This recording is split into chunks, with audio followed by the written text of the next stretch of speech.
C'est des mots. Ce sont des mots. D'abord, il faut rappeler que c'est l'échéance normale.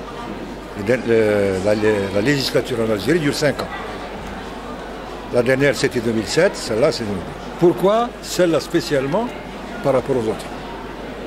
Elle vient dans le cadre d'une manœuvre opérée par le pouvoir qui, pour, dans son esprit, se préserver de ce qui se passe dans le monde arabe, du printemps arabe, dire « je vais, moi, devancer les événements et faire des réformes ». Et donc, je vais, pour la première fois, tenir des élections qui vont être libres, en laissant croire aux gens qu'ils vont être libres. Il reconnaît implicitement que les précédentes n'étaient pas libres. Exactement. Mais il ment aux Algériens. Comme cette histoire des partis. Il dit, je vais refaire la loi sur les partis pour ouvrir les champs politiques. Mais là, il y a un mensonge manifeste, parce que cette loi sur les partis, elle existait depuis 1989.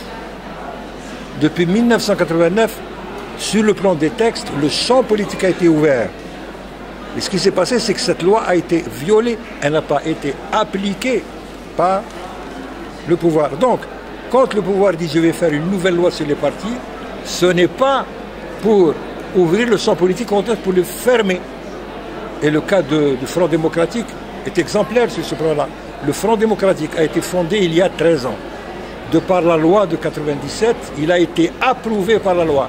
Mais, sans dire un seul mot, le gouvernement a entravé l'application de la loi, ce qui fait qu'il a empêché le parti d'activer. C'est un parti. Ça, vous ne pouvez pas vous mettre dans la tête, vous qui vivez dans un environnement institutionnel très différent, que quelque chose qui est approuvé par la loi puisse être mis en échec par le gouvernement. Ça n'existe pas dans les pays, dans les États de droit. Eh bien, chez nous, si. Donc la nouvelle loi va permettre au parti, au gouvernement, d'interdire légalement ce qu'il interdisait illégalement. Et d'ailleurs, la loi est rétroactive, ce qui est illégal. La loi ne s'applique que pour les prochaines fondations, les prochains partis. Or, cette loi prétend effacer, même entériner, la violation pendant 12 ans. Ce qui fait que cette histoire de partis, de nouveaux partis, c'est une ribambelle de partis qui sont fabriqués par le régime pour donner l'impression qu'il y a une pluralité et qu'il va y avoir une compétition sur le plan électoral. C'est pour ça que moi j'appelle au boycott, parce que les élections sont décidées à l'avance. Les résultats, vous pouvez être sûr que c'est décidé à l'avance et les résultats seront répartis entre les partis qui tous sont déjà soumis au système. D'accord. Mais dans le cas du Front démocratique, est-ce que s'il y a des garanties justement que vous puissiez exercer justement votre droit politique en tant que parti et d'organiser des meetings, etc. avant l'échéance du 10 mai, est-ce que vous êtes partant? Mais ces garanties sont données par qui? Elles sont promises par le pouvoir politique. Ce même pouvoir politique a donné des garanties encore plus fortes à travers une constitution. Il a donné des garanties, ça ne l'a pas empêché de violer la loi. Qui me dit qu'il ne va pas la violer maintenant? Ça va recommencer. Donc, si je rentre dans le jeu, si le Front démocratique rentre dans le jeu, il va crédibiliser, il va être complice d'une opération politicienne. Et le résultat sera connu. De toute façon, il ne faut pas attendre longtemps. Dans 4 mois, vous verrez les résultats. Et vous verrez si ça aurait été des élections libres ou pas. Donc, je dis, en bien pesant mes mots, que le pouvoir politique algérien ment quand il dit aux Algériens « je vais refaire les lois pour ouvrir le champ politique », de la même manière qu'il ment quand il dit « pour résoudre les problèmes du pays, je vais changer la Constitution ». Est-ce que c'est la Constitution qui est responsable de la corruption en Algérie? Non. Est-ce que c'est la Constitution qui ne donne pas assez de pouvoir au président de la République pour résoudre les problèmes du chômage, de la pauvreté? Non.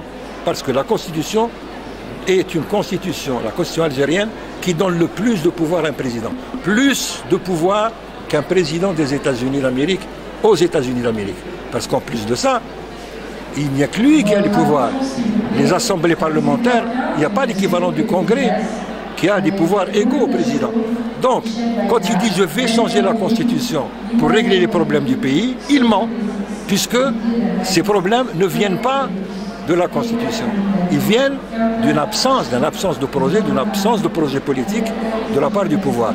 Donc, le pouvoir algérien ment quand il dit « je vais faire des réformes, je vais changer les lois pour résoudre les problèmes ». Et dernière, le pouvoir a passé son temps à ne pas respecter les lois qu'il fait lui-même. Qu'est-ce qui va faire en sorte que dans l'avenir, il va les respecter? Quelqu'un qui vous a menti une fois, qui vous a menti 2 fois, qui vous a menti 3 fois, vous allez le croire? Vous ne le croyez pas. Donc tout ça, ce sont des manœuvres qui essaient de créer un climat. Peut-être que cela leur est demandé de l'extérieur. Peut-être. Peut-être qu'il y a une feuille de route, je ne sais pas, américaine, qui dit, bon, tenez vos troupes, mais faites semblant, parce que nos opinions n'acceptent plus la complaisance que nous avions vis-à-vis des pouvoirs locaux. Donc faites semblant. Alors ils sont peut-être en train de faire semblant.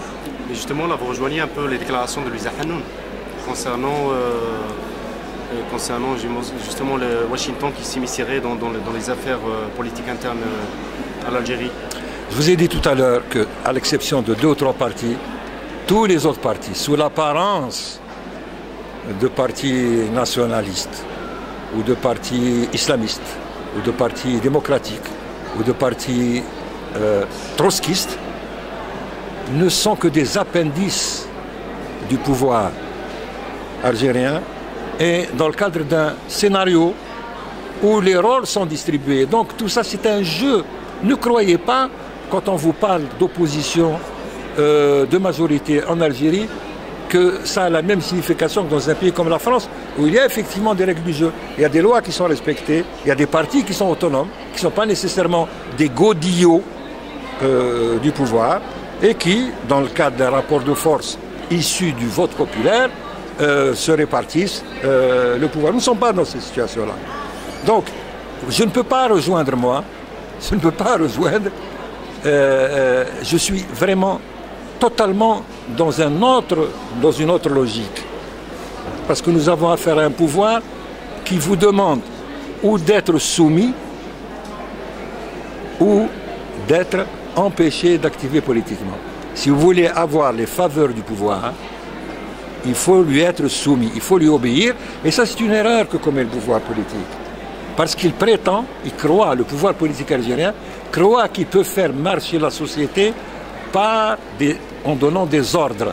Ça n'existe pas. Nous sommes au XXIe siècle. Une société ne marche que par la conviction, elle ne participe que si elle participe à la vie, à sa propre vie. Elle ne peut pas marcher avec des ordres. C'est impossible. Nous sommes dans un régime très archaïque. Très, très archaïque et très dépassé. On ne peut pas faire marcher une société avec des ordres. Et c'est pour ça qu'on est dans une situation où ceux qui détiennent le pouvoir ne peuvent pas profiter du soutien d'une société qu'ils méprisent, puisqu'ils la considèrent comme inapte. Ils l'infantilisent, ils l'intoxiquent, ils la privent d'informations et ils la corrompent pour la tenir, pour que tous les Algériens viennent manger dans les mains du pouvoir.